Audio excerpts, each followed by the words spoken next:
in normal business, in B2B and B2C, right? Business to customer. The answer to everything is just sell more, right? That, like, if somebody's like, oh, I'm not making money, just find more customers. Okay, go do more ads on Google. That tactic doesn't work in government contracting. So if you're struggling, you need to understand why you're struggling, right? So I would say if you're submitting proposals and you're losing, are you requesting debriefs, right? So if you're requesting a debrief, through the debrief process, you'll be able to understand why your proposal was not selected. When the door finally opened, we not only stepped through, girl, we ran the 100 in less than 6 seconds, right? We built Black Wall Street and businesses in every industry. We were clicking.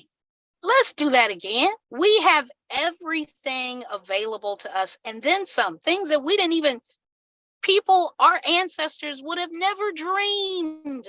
Do your homework, identify what service it is that you provide, and then identify what 1 to 2 city agencies that you may want to work with. Don't go into this saying, I want to work with all of the city. You need to focus on 1 to 2, because again, they are decentralized and the processes are different, and it's going to take you time to build those relationships and to start going after those procurements. So focus on 1 to 2 city agencies that you really want to get your foot in the door, and then focus on the service that you provide, get certified with us. And so, you know, each of those representatives teach during the matchmaker how to do business with their organizations, who are the contact people, what do we purchase, what is the process. So they're literally getting information that could take them months, you know, during that one matchmaker event during the spring of the year. Don't be afraid to come to government and ask questions. It's not always a no, it's just a how-to.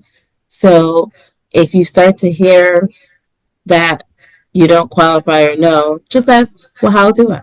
General contractors can opt to utilize where you pay the subcontractors before you get paid by the city. And so we have a form available for that for our projects. And that's actually a criteria that we look for when we're looking at good faith efforts that are expended on the projects that we put out. They have decals that say police department and whatever else, the seals and everything. We have to purchase decals.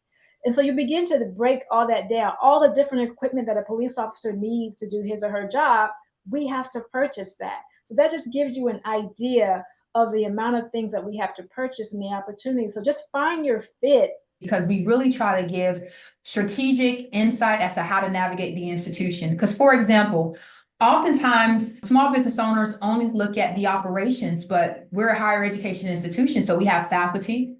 We also have student organizations who have roughly about $1 million of buying power. Don't quote me on that, but they have a large buying power, our student organizations, because oftentimes student government has certain funds allotted to help student organizations to host their different events. Understanding and learning about the procurement process, that's going to be extremely important. You have to ask questions, right?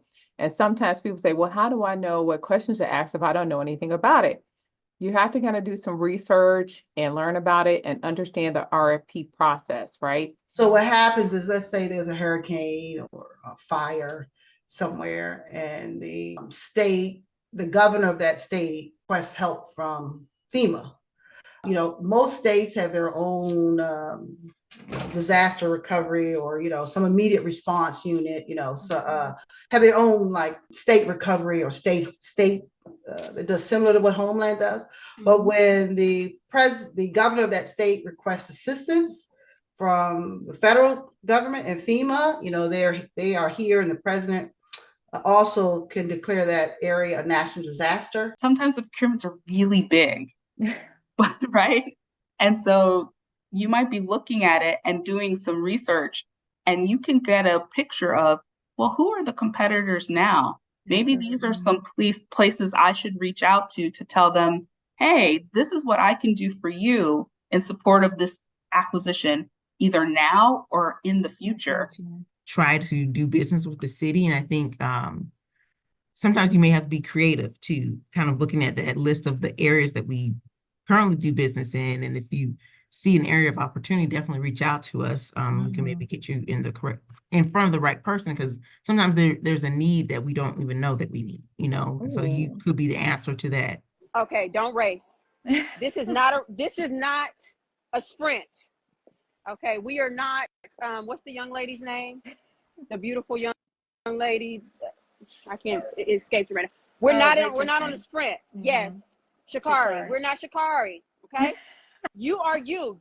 You are running your own race.